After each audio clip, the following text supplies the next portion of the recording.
اللهم صل وسلم وبارك عليه وعلى آله وسلم عليه.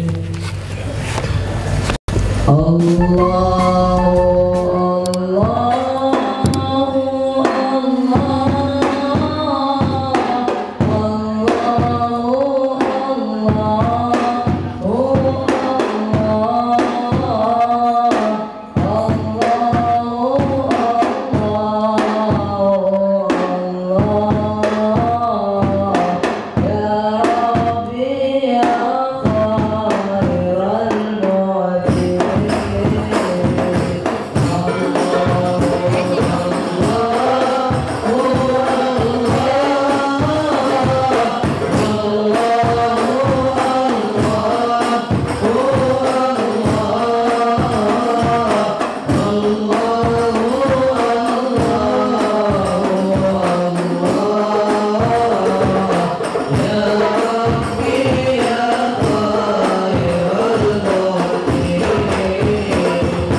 Bismillahirrahmanirrahim. Alhamdulillahilladzi wa kafa, wassalatu wassalamu ala Sayyidina al-Mustafa Sayyidina Muhammad ibni Abdillah wa ala alihi wa sahbihi wa mawala. Allahumma fassalli wa sallim wa karim wa azim ala Sayyidina wa habibina wa syafi'ina wa dhukhrina wa safiyina wa qurrati a'yunina Maulana Muhammadin sallallahu alaihi wasallam wa ala alihi wa sahbihi wa man sara ala nahji ila yaumil qiyamah. Amma ba'd. Rabbi yassir wa la tu'assir, Rabbi tammim bil khair. Rabbana israh lana sudurana wa yassir lana umurana wa umural muslimin wahlul 'uqdatam min lisanina yafqahu qawlana. Bisanadina al-muttasili ila imamil khatimatil huffaz al-imam Jalaluddin As-Suyuti rahimahullahu ta'ala wa qaddasallahu sirrah wa adama nafa'a bi ulumihi wa barakatihi wa nafahatihi wa madatihi wa karamatihi fid darini amin. Hadis 5629 diriwayatkan oleh Imam At-Tabrani di dalam kitab Syarah Kabir dari Sayyidina Amru bin Abasah radhiyallahu an, hadis hasan. Rasulullah sallallahu alaihi wasallam bersabda, ayyaminir rahman, di sebelah dari tangan kanan, an yamini, dari tangan kanan Ar-Rahman, Allah subhanahu wa ta'ala, wa kilta yadaihi yaminun, kedua tangannya Allah itu kanan. Kilta, kedua, yadaihi, dua tangannya Allah, yaminun, kanan. Sebelum kita lanjutkan, ini hadis mutasyabihat.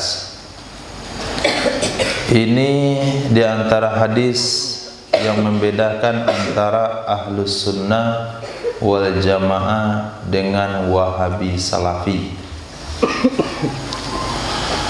Menurut akidah ahlus sunnah wal jamaah,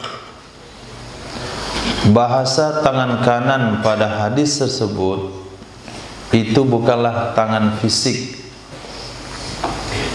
tangan yang ada anggota tubuhnya.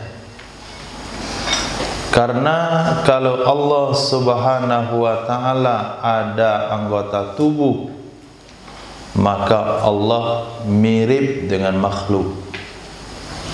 Miripnya adalah sama-sama punya anggota tubuh. Manusia punya tangan, malaikat punya tangan, jin punya tangan, monyet punya tangan, orang hutan punya tangan.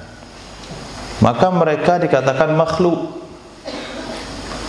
ciptaan Allah subhanahu wa ta'ala yang terdiri daripada organ tubuh.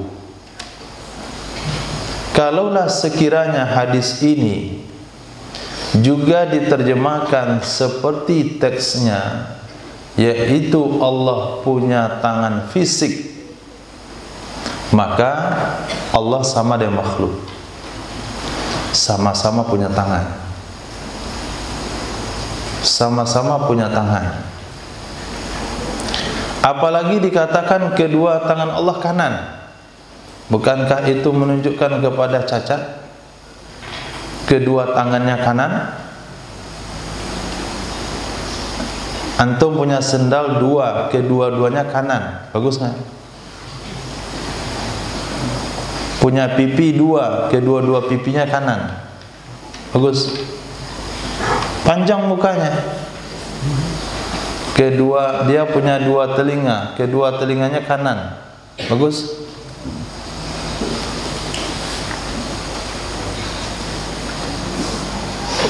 Dua biji matanya, keduanya di sebelah kanan, bagus? Seperti apa bentuknya?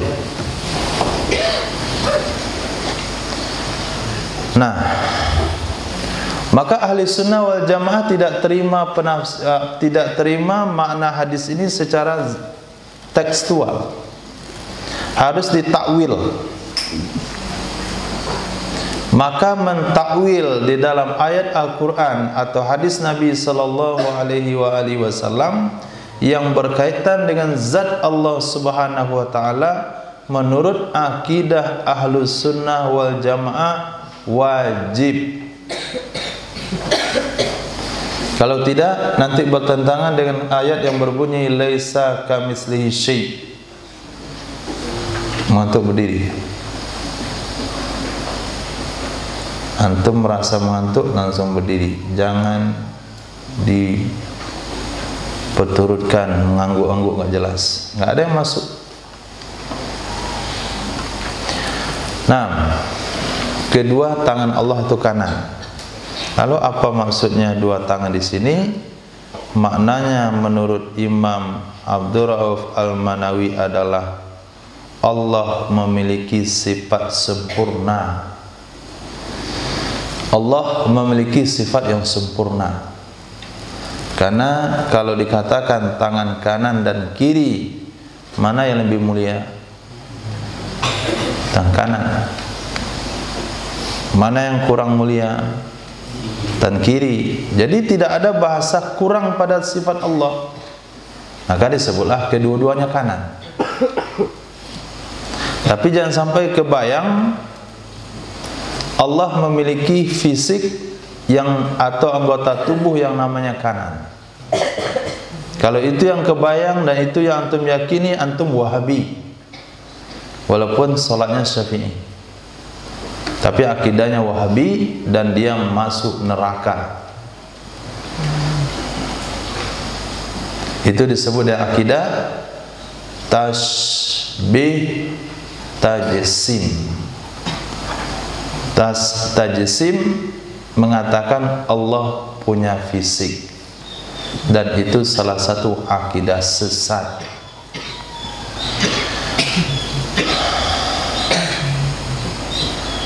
Kalau hanya perbedaan antara menggerakkan jari dalam tahiyat atau tidak menggerakkan jari, itu nggak ada masalah.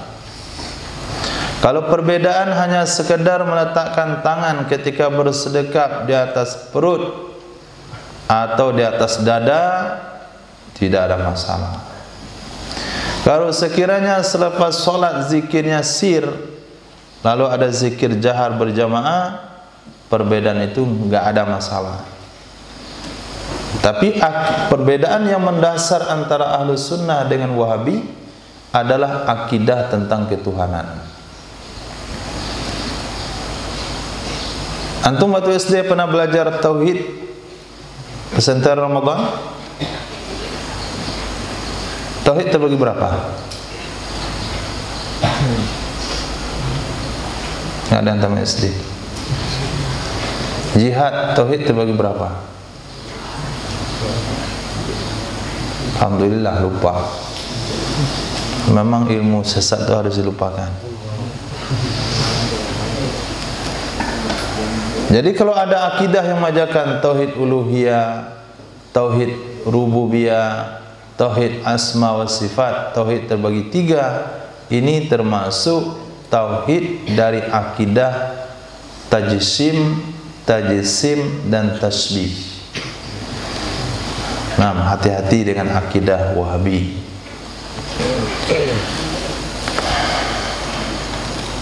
Oke. Rijalun, di sebelah tangan kanan Allah Subhanahu wa taala rijal, ada beberapa orang laki-laki. Laisu bi anbiya'a, tidaklah mereka itu para nabi.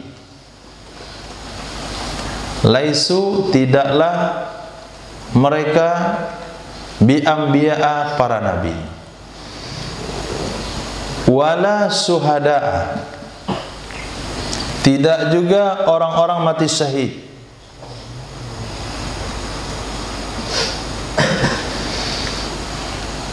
Yaghsha bayadu wujuhihim,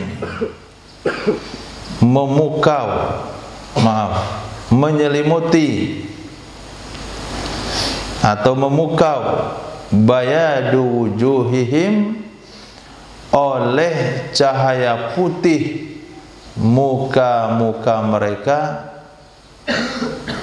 nazaran nazirin, pandangan orang memandang. Yaghsha, menyelimuti dengan keharuan, artinya memukau.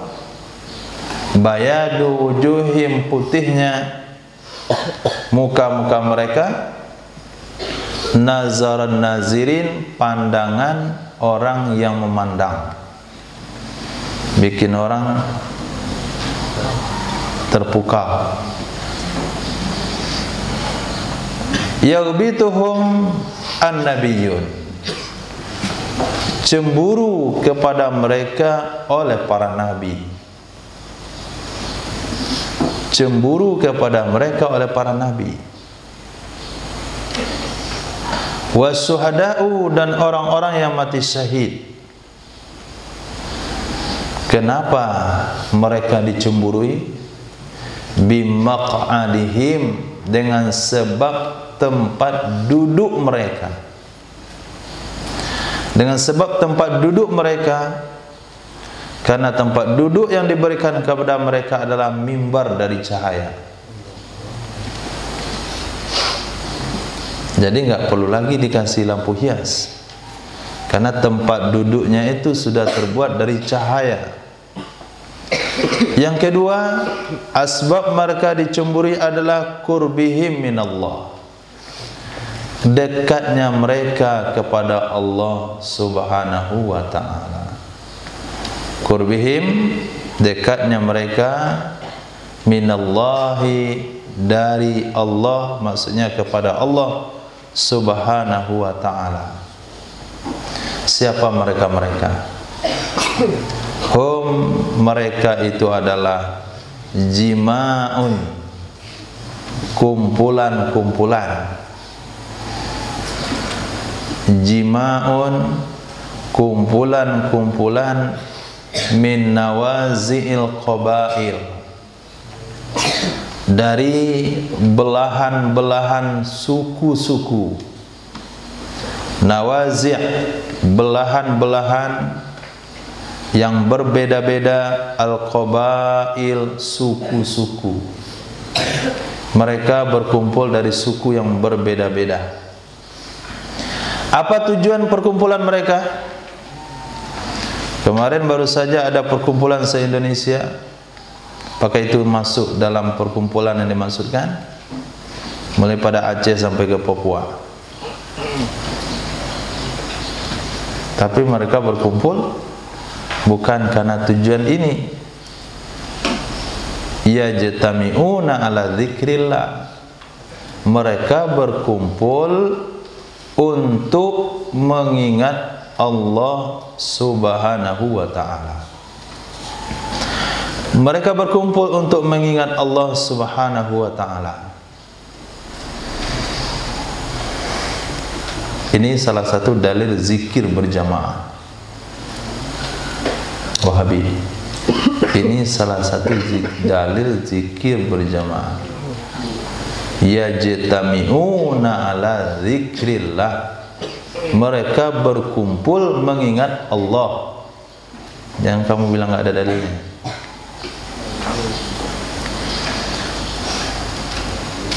Bukan hanya zikrullah, Tapi di situ ada tausiah dan nasihat, ada ceramah dan bayan. Di mana kita lihat bahasa hadis berikutnya. Fayantakuna atoyibal kalam, maka mereka memilah dan memilih yang bagus-bagus dari pembicaraan.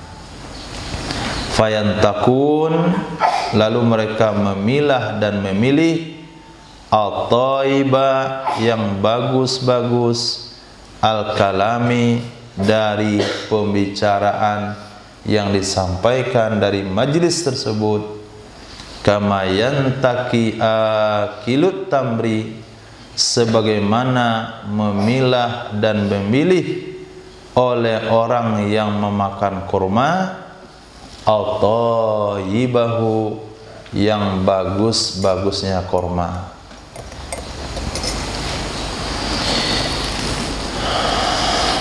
Hadis hasan. Ini salah satu hadis muqaddimah zikir berjamaah.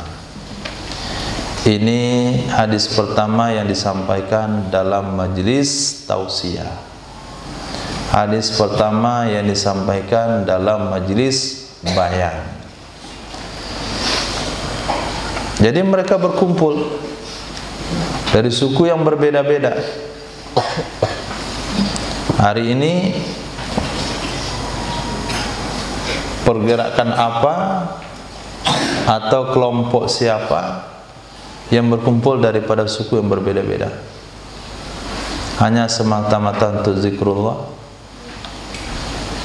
Kelompok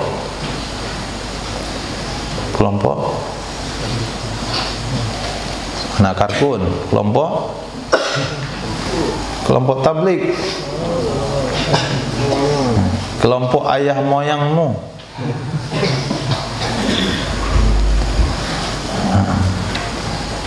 Istimewa Indonesia, datang dari berbagai penjuru Indonesia dengan suku yang berbeda, bahasa daerah yang berbeda-beda. Tujuannya satu, zikrullah. Yang tujuan dagang ke situ nggak masuk. Kemudian perkumpulan sedunia dari bangsa yang berbeda-beda, negara yang berbeda-beda, tujuannya juga zikrullah. Maka mereka di akhirat kelak diletakkan di sebelah kanan tangan Allah, di atas mimbar cahaya. Cahayanya memukau semua penduduk mahsyar. Bahkan para nabi dan para syuhada cemburu kepada mereka. Mereka bukan nabi, bukan syuhada, tapi orang berkumpul dengan tujuan zikrullah. Termasuk pondok-pondok pesantren, termasuk majelis-majelis zikir, termasuk tablik akbar, majelis maulid nabi, majelis Isra Mi'raj, majelis nuzul Quran. Yang jelas tujuan perkumpulannya bukan kampanye, tujuan perkumpulannya bukan bahas bisnis, tapi tujuan perkumpulannya hanya mengagungkan Allah Subhanahu wa ta'ala. Siapa saja berhak masuk dalam kelompok tersebut, termasuk ahli tasawufnya, dengan majelis zikir, termasuk ahli salawatnya dengan majelis salawat, termasuk majelis ta'lim dengan pengajiannya, termasuk majelis wirid yasin dengan tahlilannya. Indallah, di sisi Allah Subhanahu wa ta'ala, khazainul khair, gudang-gudang kebaikan. Di sisi Allah Subhanahu wa ta'ala, khazainul khair, ada gudang-gudang kebaikan, wasyarr, dan gudang-gudang kejahatan, gudang-gudang kejelekan, Mafatihuha, anak-anak kuncinya. Mafatihuha, anak-anak kuncinya adalah ar-rijal, laki-laki.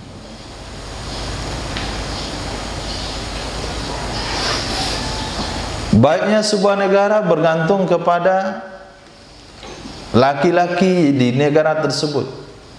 Mereka mau kebaikan atau mau kejelekan. Sebuah organisasi juga bergantung kepada laki-lakinya. Mereka mau kebaikan atau kejelekan. Sebuah rumah tangga juga bergantung kepada laki-lakinya. Mereka mau kebaikan atau kejelekan. Tapi apabila keputusan diserahkan kepada wanita, maka Nabi bersabda, mereka akan menyesal.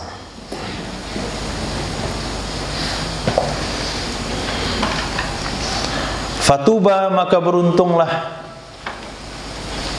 Beruntung liman, bagi seseorang, ja'alahullahu, yang menjadikan akannya orang itu oleh Allah Subhanahu wa ta'ala miftahal lil khair, anak kunci kebaikan, mirlaqal lisyar, gembok kejahatan. Mirlaq, kunci, gembok, lisyar, bagi kejahatan. Itu keberuntungan.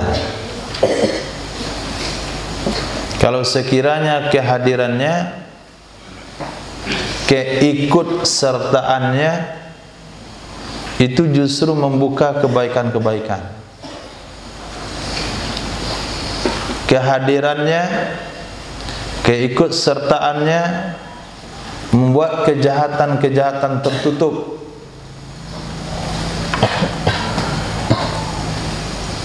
Minuman keras produksinya ditutup gara-gara dia memimpin.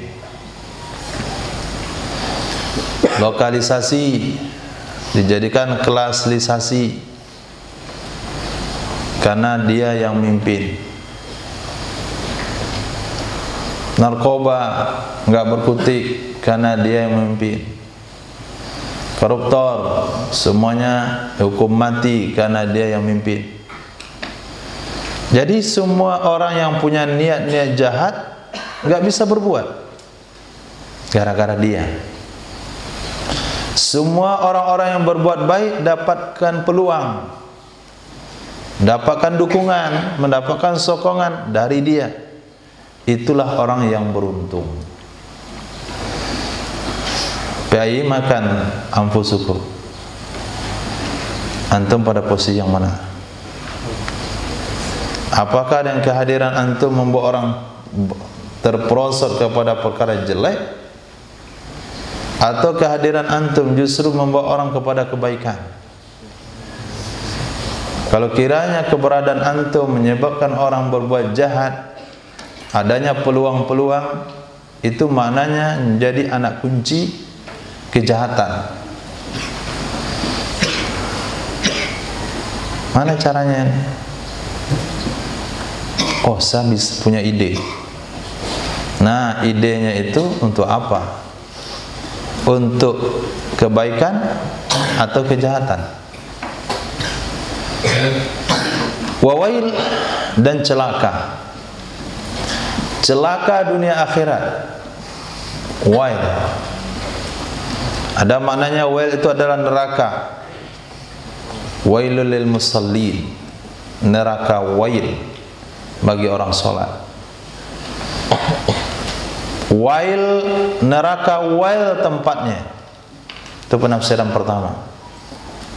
Wail, celaka buat mereka.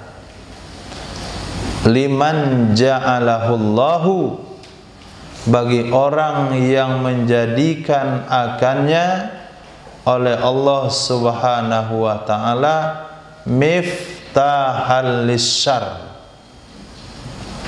anak kunci kejelekan, anak kunci kejahatan, wa mighlaqal lil khair, dan gembok kebaikan. Asbab dia yang memimpin, kebaikan tertutup. Asbab dia hadir, kebaikan tidak bisa berkembang. Kenapa tidak boleh lagi masuk tabligh ke masjid itu? Pengurusnya sudah diganti. Nah, itu pengurus maknanya anak kunci. Pengurus itu adalah gembok daripada kebaikan. Kenapa antum itikaf di sini? Memang tidak boleh. Sudah, pengurusnya diganti. Semuanya ahbab. Mulai pada RT, RW sampai marbotnya. Jadi jamaah kapan saja datang bisa di sini. Itu maknanya miftah lil khair. Berarti dia menjadi anak kunci kebaikan. Dia beruntung. Tapi kalau kehadiran dia menyebabkan hal itu tidak boleh dilakukan, kenapa tidak ada lagi maulid Nabi di sini? Pengurusnya salafi.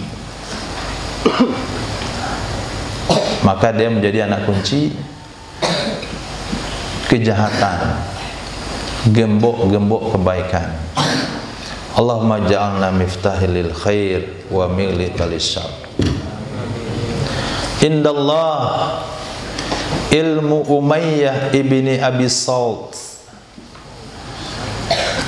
Di sisi Allah Subhanahu wa ta'ala ada ilmunya Umayyah ibni Abi Salti.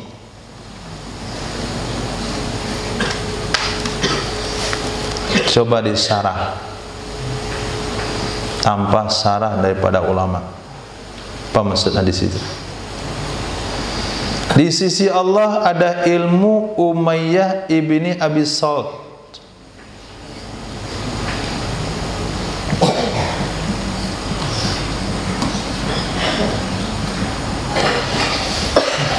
Tahu Umayyah ibni Abi Salti? Siapa orangnya? Siapa? Siapa? Penyair terkenal di Makkah. Penyair terkenal di Makkah. Umayyah ibni Abi Salt. Jadi kejadian ini disebabkan ada salah satu orang sahabat namanya Sayyidina Syarif. Kata beliau, saya datang berjumpa dengan Nabi sallallahu alaihi wasallam sebagai delegasi. Karena saya satu kampung dengan penyair itu,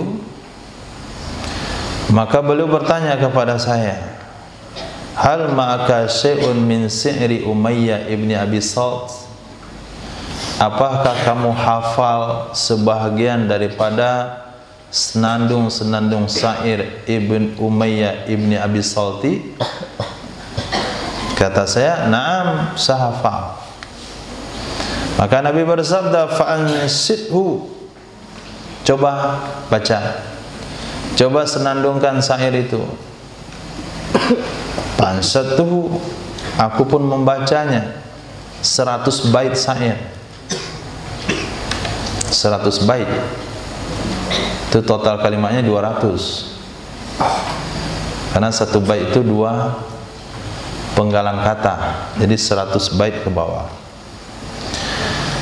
Setiap kali aku membaca bait-bait syair itu, Nabi katakan tambah lagi. Tambah lagi. Iya, betul, tambah lagi. Seolah-olah Nabi hafal juga dengan syair itu. Seolah-olah Nabi hafal juga. Maka maka mereka bertanya, ya Rasul, seolah-olah engkau hafal dengan syair itu. Apa jawaban Nabi? Allah punya ilmu semuanya. Syair kepada saya mana yang Allah mau. Itu riwayat indallah ilmu Umayyah ibni Abi Salt.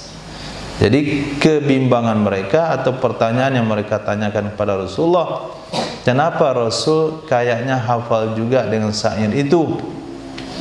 Nabi SAW bersabda, Allah punya semua ilmu, termasuk ilmu syairnya Umayyah ibni Abi Salt.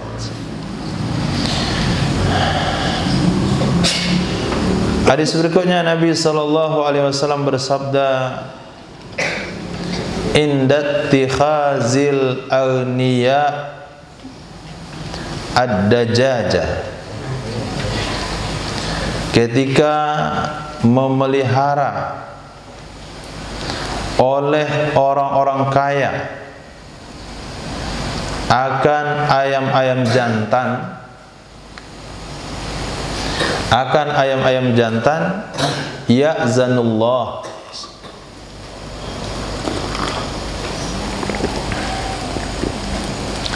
maka memberi izin oleh Allah Subhanahu wa taala bihalakil qura, dengan membinasakan kampung tersebut.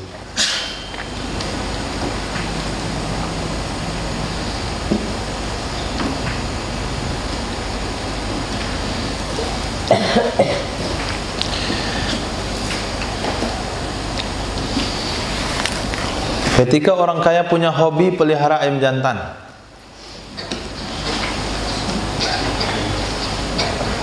sekarang udah ada hobi itu belum? Udah ada orang kaya hobi pelihara ayam jantan? Pagi dimandikan, sore lagi dimandikan, kemudian berlomba-lomba beli ayam yang lebih mahal. Sudah ada atau belum? Belum. Kalau belum, kampung itu masih aman. Tapi kalau sudah, itu alamat kampung itu akan dihancurkan oleh Allah. Satu riwayat. Riwayat yang lain ada redaksinya yang berbunyi halakil fuqara. Ketika orang-orang kaya sudah memelihara ayam jantan, Allah akan izinkan membinasakan orang-orang fakir. Bihalakil fuqara, riwayat yang lain. Itu sulit kita pahami apa rahasianya, apa hubungannya binasanya kampung dengan ayam jantan. Mungkin karena hobi mereka sudah menurun kali, daripada bisnis sampai pelihara ayam. Nanti terjebak kepada adu ayam. Orang kaya ada sibuk adu ayam, akhirnya ekonomi kampung itu hancur. Tapi kalau orang miskin adu ayam kan aman-aman saja, bukan aman dari dosa. Ekonomi tetap jalan, kampung tetap hidup, orang miskin mengadakan kerjaan. Jadi sesuatu yang menjadi taruhannya ya paling benda-benda kecil, tapi tetap saja dosa. Tapi apabila yang kayanya ikut-ikutan adu ayam, perkara yang sepele seperti itu, hanya tertinggallah bisnisnya, hanya kampung itu hancur. Bisa saja mana hancur ekonominya, hancur budayanya. Biasanya kalau orang kaya yang mulai, banyak yang ngikutin. Kalau orang miskin yang mulai, namanya hobi. Tapi kalau orang kaya yang mulai, namanya tren. Jadi sekampung orang pelihara ayam, sekampung orang adu ayam. Lepas itu berkelahi satu kampung, hancur kampungnya. Bisa saja pemahamannya begitu, atau wallahu a'lam. Inda azanil muadzini yustajabud du'a. Ketika azannya muadzin, Ketika azannya muazin, maka dikabulkan akan doa. Azan berkumandang. Ketika muazin katakan Allahu Akbar, Allahu Akbar, diingatkan kepada muazin, itu bacaannya jelas. Antum wakaf atau nyambung. Jangan samar-samar gak jelas. Allahu Akbar, Allahu Akbar. Itu apa barisnya yang betul? Allahu Akbar, Allahu Akbar, atau Allahu Akbar, Allahu Akbar. Jadi bar yang nomor 1 itu nggak jelas barisnya apa. Kalau wakaf, jelas wakafnya. Allahu Akbar, Allahu Akbar. Itu wakaf. Kalau nyambung, jelas nyambungnya. Barisnya dumma, jangan fathah. Allahu Akbarullah. Allahu Akbarullah. Muazin. Jadi kalau salah lagi sorotan.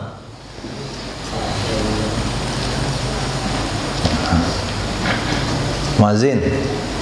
Ada 2 cara baca. Pertama, wakaf. Kalau wakaf, ganti nafas. Allahu Akbar, Allahu Akbar. Itu wakaf. Kalau sambung, barisnya dumma. Jangan samar antara dumma dan fathah. Allahu Akbar, Allahu Akbar. Baris apa tadi itu? Hah? Mana status barisnya? Depan, di atas, bawah?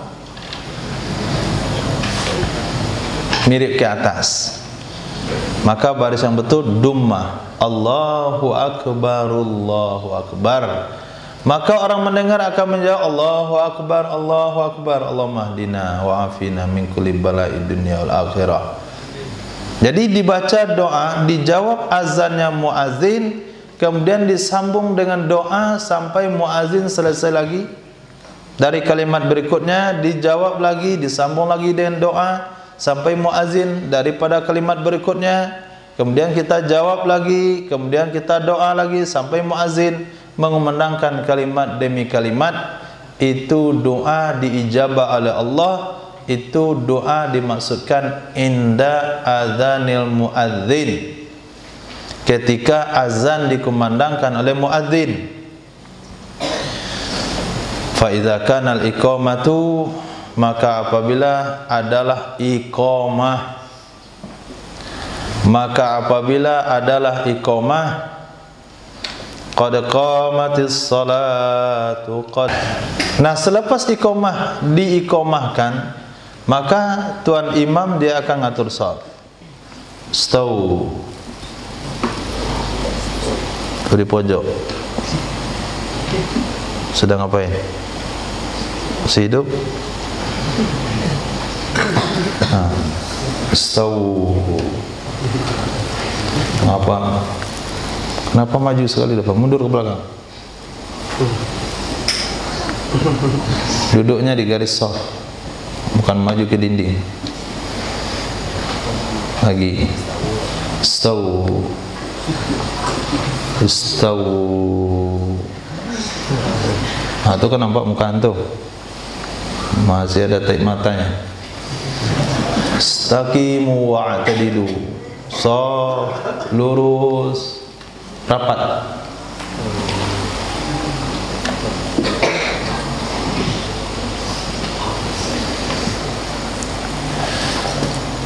Kita sebagai makmum ngapain? Ketika imam ngatur shaf, kita sebagai makmum ngapain? Doa. Karena doa waktu itu la turaddu da'watu, tidak ditolak doanya orang yang berdoa ketika iqamah sudah berkumandang sebelum imam memimpin sholat.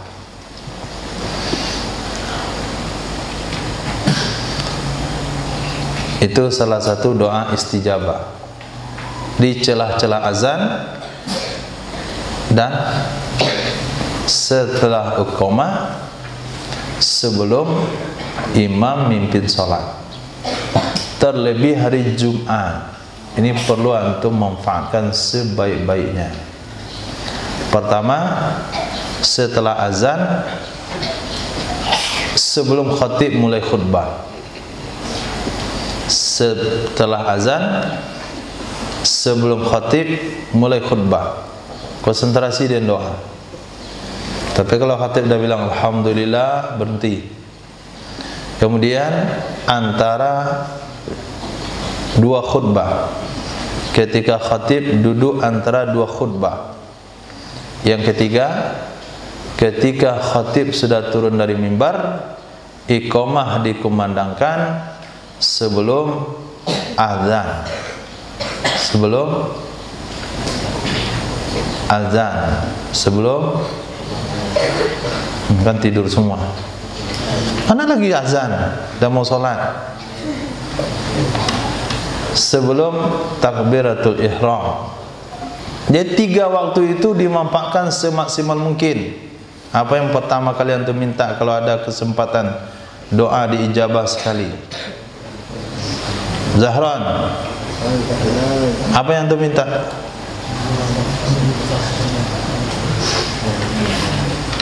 Kata Allah, satu kesempatan doamu dikabulkan. Apa yang antum minta?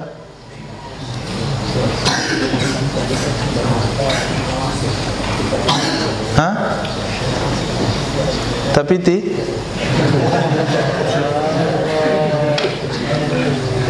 apa?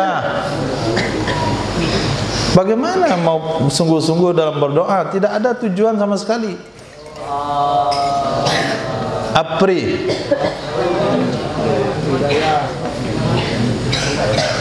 Hah?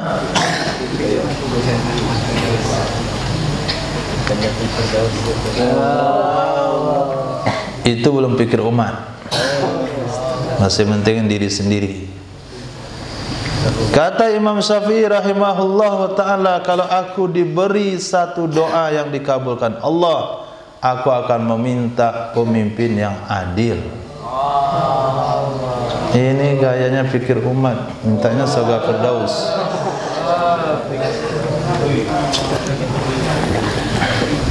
Surga Firdaus hanya antum yang dapat. Tapi kalau antum minta pemimpin yang adil, berarti keberkahan rezeki, masjid yang makmur. Kalau rezeki berkah masjid makmur, mana semuanya ke surga Firdaus.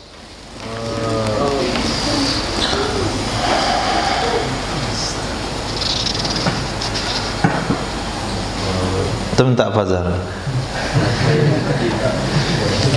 Inda kulli khatmatin da'watun mustajabah. Ketika setiap sekali khatam, inda kulli khatmatin, ketika setiap sekali khatam, duduk, ada doa yang diijabah oleh Allah Subhanahu wa ta'ala. Da'watu mustajabah, ada doa yang diijabah Allah Subhanahu wa ta'ala. Khatam apa maksudnya Gani? Khatam Quran. Khatam Quran apa yang dimasukkan?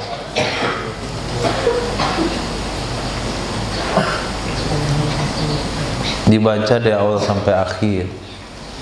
Bukan peresmian khatmul Quran, bukan untuk pawai maksudnya. Tapi ketika Quran dibaca dari awal sampai akhir. Nanti yang baru masuk, yang sudah baca 8 juz, 11 juz, nanti ketika baca surah An-Nas, antum doa di situ supaya selesai Al-Quran setahun saja. Kemudian ketika ada majlis khatmil Quran, majlis kubro diakhiri dengan doa, maka kesempatan itu jangan disia-siakan dengan berdoa asal-asalan atau ngangkat tangannya asal-asalan atau hatinya separuh-separuh, tapi dengan konsentrasi penuh. Ini adalah kesempatan yang Allah berikan doa diijabah oleh Allah Subhanahu wa taala. Kesempatan Allah berikan selapang-lapangnya, maka hadirkan hal itu sehingga doanya sungguh-sungguh.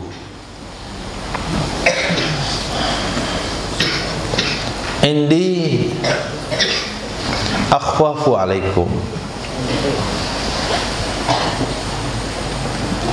Dikata antum apa barisnya sama? Indi akhwafu alaikum minad dhahab. Sama. Di sisiku ada yang sangat, atau indi akhwafu, di sisiku, akhwafu aku khawatir. Akhwafu itu bukan aku, tapi isim tafdil. Indi akhwaf, di sisiku ada yang sangat dikhawatirkan. Kalau fi'il mudhari'nya akhafu, aku khawatir. Ini isim tafdil. Di sisiku ada yang sangat dikhawatirkan, alaikum, di atas kalian, yaitu minaz zahab, dari emas. Yang dikhawatirkan Nabi diantaranya adalah emas.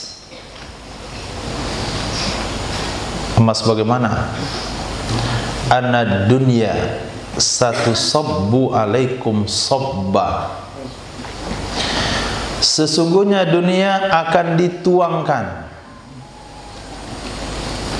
Satu sabbu akan dituangkan alaikum, di atas kalian, sabba, benar-benar dituangkan.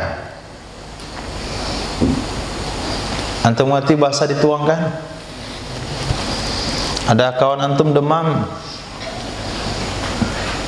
lalu nggak bisa mandi, dimandikan di kamar, air satu ember besar, kemudian dituangkan pakai gayung, dituangkan lagi pakai gayung, dituangkan lagi pakai gayung. Kata dia, sudah, tuangkan saja dengan ember-embernya. Tuangkan. Itu maknanya tusabbu. Hari ini Allah bagikan rezeki kepada makhluk lewat keran-kerannya. Gak bisa buru-buru sih. Tunggu ngantri, lama baru penuhnya.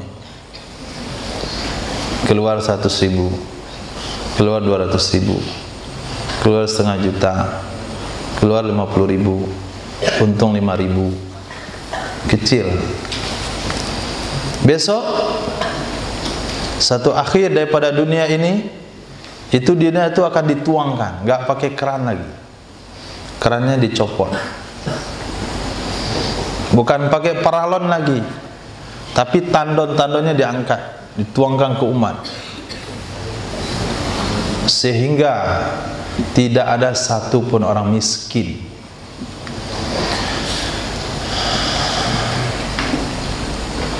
Wajah ahadun bisadaqatihi, telah datang satu orang membawa sedekahnya kepada orang yang dia temui, maka dia katakan, tolong terimain sedekah saya. Apa kata orang itu? Kalaulah kamu datang tadi sore, pasti saya terima sedekahmu, tapi pagi ini saya pun nyari siapa yang mau terima sedekah saya. Itu dunia nanti di akhir. Jadi nggak usahlah mikir dunia lagi. Dunia itu akan dibuat begitu. Jadi untuk apa antum sekolah mencari dunia? Ujian persamaan ini, persamaan itu, paket B, paket C, sebagian paket E sekalian.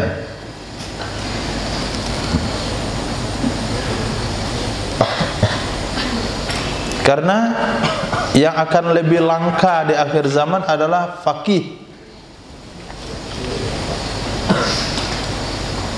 khutbah katsir, penceramah banyak, tapi seorang faqih itu akan jadi makhluk langka di akhir zaman. Harta kekayaan itu sesuatu yang akan melimpah di akhir zaman. Hari ini sudah kita mulai lihat ciri-cirinya, tanda-tandanya. Sampai orang bosan dengan kekayaan, bosan dengan makanan. Tidak ada sejarah di pondok pesantren sebelum-sebelumnya santrinya bosan dengan makanan. Hari ini antum pernah menggunakan bahasa bosan. Bosan dengan ayam. Dalam sejarah pondok pesantren nggak pernah ada itu. Jangan kan ayam, kulit ayam orang makan dulu. Jangan ayamnya, cabainya dia makan. Tuh makan nasi. Sekarang ayam-ayamnya bosan, nggak habis. Itu udah mulai mendekati akhir zaman. Baju sampai nggak kepakai. Di zaman sahabat cari baju satu susah, yang tidur. Di zaman sekarang cari baju yang kepakai semuanya itu yang susah. Itu yang dikhawatirkan oleh Nabi SAW. Satu sabbu anad dunia, sesungguhnya dunia, satu sabbu alaikum, selagi akan dituangkan kepada kalian, sabba, betul-betul dituangkan. Paya laita maku aduhai, paya laita ummati maka aduhai umatku, la talbasud zahab, tidak memakai emas. Alangkah bagusnya kalau umatku tidak memakai emas. Tapi karena dunia sudah terlalu melimpah, maka mereka pakai emas semuanya. Jam tangan ada campuran emasnya, cincinnya ada campuran emasnya, maksudnya laki-laki di sini bukan wanita. Kacamatanya ada emasnya, bahkan besok giginya ada emasnya. Pakai sendal emas, pakai sarung emas, sampai nanti konsen-konsen rumahnya dengan emas. Minum dan makan dari piring, dari gelas, dari emas. Itu yang dikhawatirkan oleh Nabi SAW. Bukan kemiskinan, bukan kemiskinan, tapi kekayaan yang melimpah. Maka dengan kekayaan yang melimpah, orang mudah untuk melakukan maksiat. Jangankan yang kekayaan yang melimpah, dan uang yang antum pegang saja antum mudah buat maksiat. Maka uangnya disita. Kalau nggak pegang uang, mana dia mau beli rokok?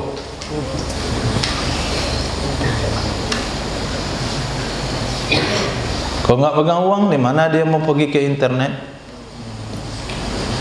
Jadi coba punya uang sedikit, belum lagi uang banyak.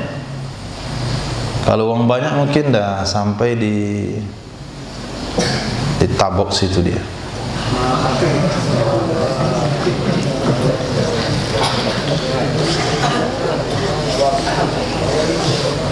Unwanu kitabil mu'min, tanda kitab orang beriman pada hari kiamat.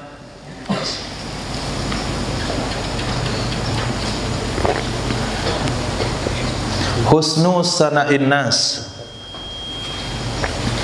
bagusnya sanjungan manusia. Tanda kitab orang beriman pada hari kiamat, bagusnya sanjungan manusia.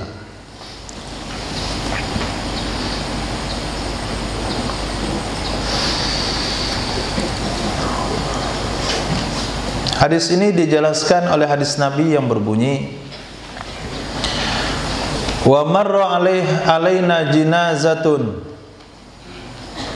wa asna alaihin nas. Ketika kami duduk bersama Rasul sallallahu alaihi wasallam, Lalu lewat satu jenazah sedang diusung. Lalu orang-orang memuji kebaikan dari jenazah tersebut. Memuji kebaikan dari jenazah tersebut. Tolong yang dibalik tiang catatannya mau saya cek. Jadi ketika dipuji, Nabi SAW bersabda, wajabat, wajabat. Kemudian lewat lagi satu jenazah, lalu orang mencaci makinya. Syukur dah mati dia. Dah aman kampung kalau dia mati. Orang ucapkan alhamdulillah kalau dia sudah mati. Maka Nabi bersabda, wajabat. Sahabat bertanya kepada baginda Rasul, kenapa kata-katanya sama? Dipuji wajabat, dicaci wajabat. Nabi bersabda, yang antum puji wajib masuk surga, yang antum caci wajib masuk neraka. Lalu Nabi bersabda, antum syuhada'ullahu fil ard, kalian adalah saksi-saksi Allah di muka bumi. Kalian adalah saksi-saksi Allah di muka bumi. Dihubungkan dengan hadis ini tanda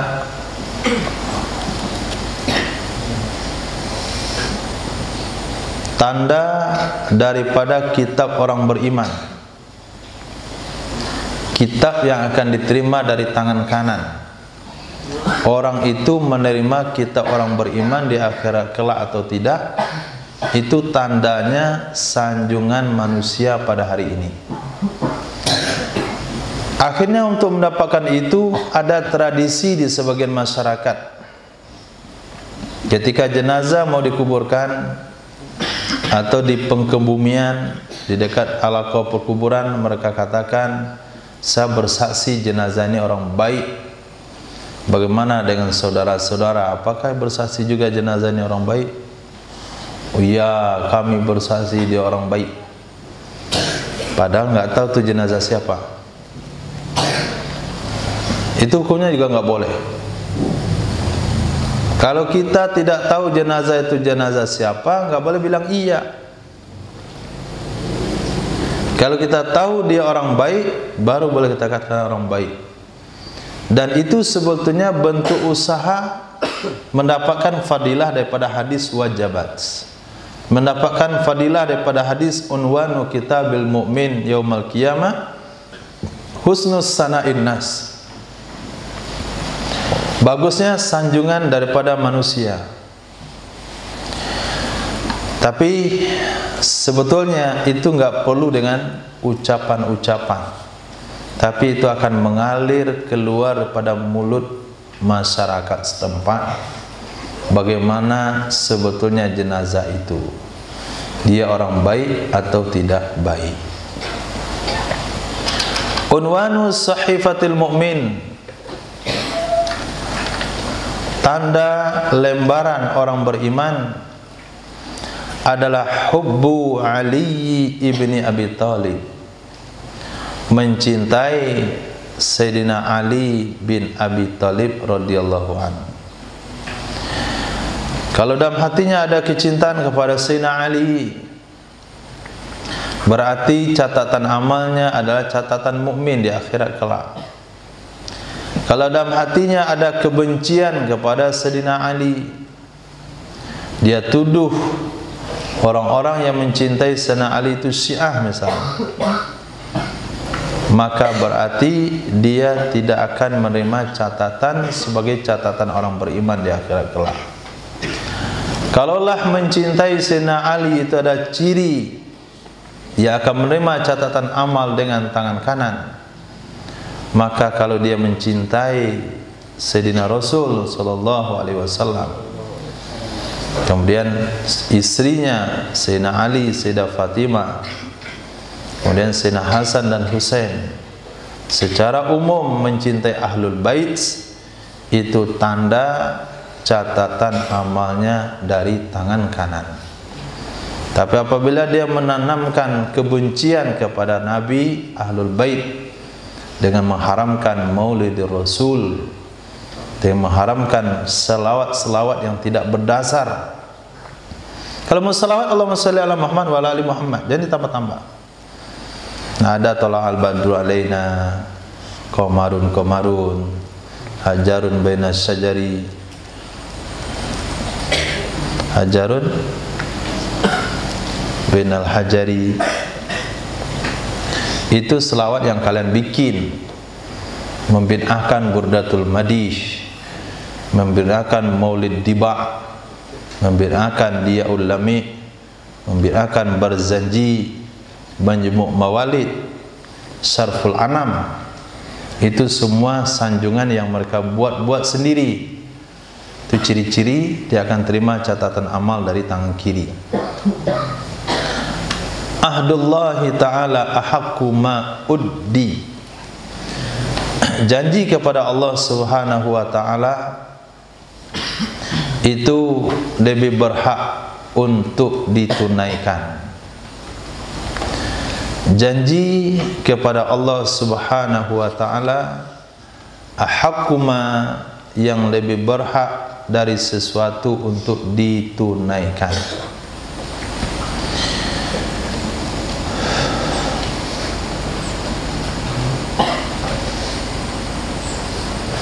Maksud janji di sini adalah ibadah salat. Ada pemahaman daripada sebagian ulama makna janji di sini adalah salat. Karena ada hadis yang berbunyi ahdul ladzi bainana wa bainahum as-salat. Janji antara kami dan mereka adalah ibadah salat. Maka kalau salatnya tertinggal, maka dibayar. Kalau tertinggal dibayar. Ini hadis yang mengindikasikan atau bisa dijadikan istimbat dalil qadha salat. Wajib mengqadha salat. Uhdatur raqiqi salah satu ayyam. Janji budak. Janji budak 3 hari. Uhdatur raqiq, janji budak salah satu ayam 3 hari. Ini termasuk hadis yang pemahamannya mengambang. Bukanlah pemahamannya kalau budak itu berjanji 3 hari baru dia datang. Janji hari Senin, datang dia hari Kamis, berarti itu budak. Bukan. Kalau buat janji dengan budak, tunggu dia setelah 3 hari, atau beri keringanan sampai 3 hari. Tapi yang dimaksudkan di sini adalah khiyar aib. Khiyar aib. Di dalam bab jual beli ada namanya 3 khiyar. Pertama, khiyar majlis. Khiyar itu maknanya adalah hak untuk melanjutkan atau menggagalkan jual beli. Selagi kita masih ada dalam majelis jual beli, si penjual si pembeli belum berpisah dari majelis, maka penjual pembeli berhak menggagalkan. Itu namanya khiyar majelis. Ada namanya khiyar syarat. Si penjual si pembeli boleh membuat syarat untuk menggagalkan jual beli, maksimalnya 3 hari. Kalau sekiranya saya dalam 2 hari ini ada berubah pemikiran, maka barang ini enggak jadi saya jual ke kamu. Itu boleh dibuat begitu cara jual belinya. Disebut khiyar syarat. Kemudian yang ketiga khiyar aib. Khiyar aib, kalau kita temukan pada barang itu ada cacatnya, maka si pembeli boleh menggagalkan jual beli, boleh melanjutkan. Nabi bersabda, kalau yang dibeli itu budak, khiyar aibnya hanya 3 hari. Ini dalil dipakai oleh mazhab Imam Malik. Tapi dalil yang dipakai dalam mazhab Imam Syafi'i rahimahullahu taala adalah khiyar aib itu kapan saja boleh, asal bisa dipastikan aib yang ditemukan itu sudah ada sebelum barang diterima oleh si pembeli, walaupun itu setelah 2 tahun.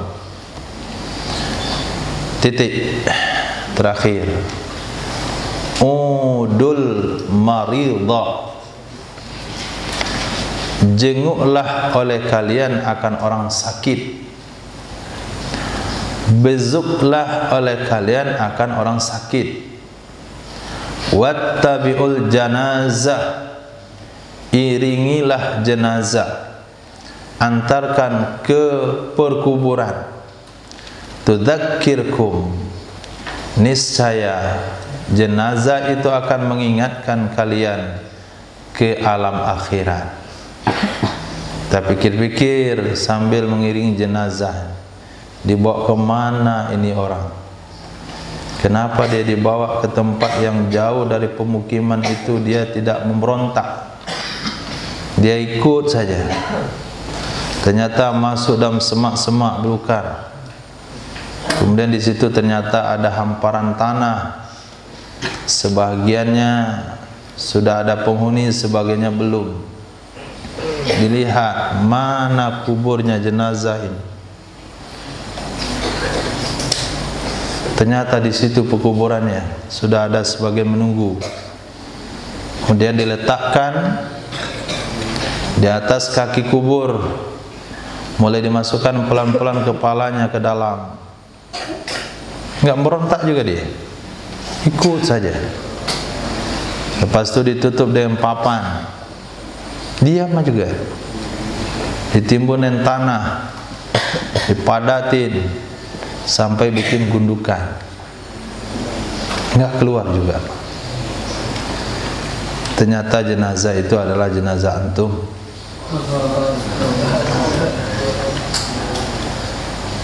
Jadi ketika melihat perjalanan jenazah, untuk apa rumah besar?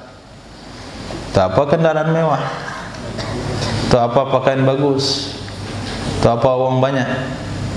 Mana uang banyakmu? Tinggal di rumah. Rumah mewahmu? Tinggal di rumah. Mobilmu? Motormu? Handphonemu?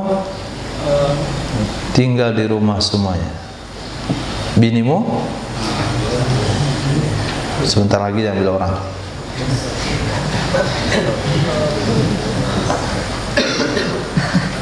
Nah, ketika dia melihat hal seperti itu, dia akan sadar bahwasanya dunia itu sementara.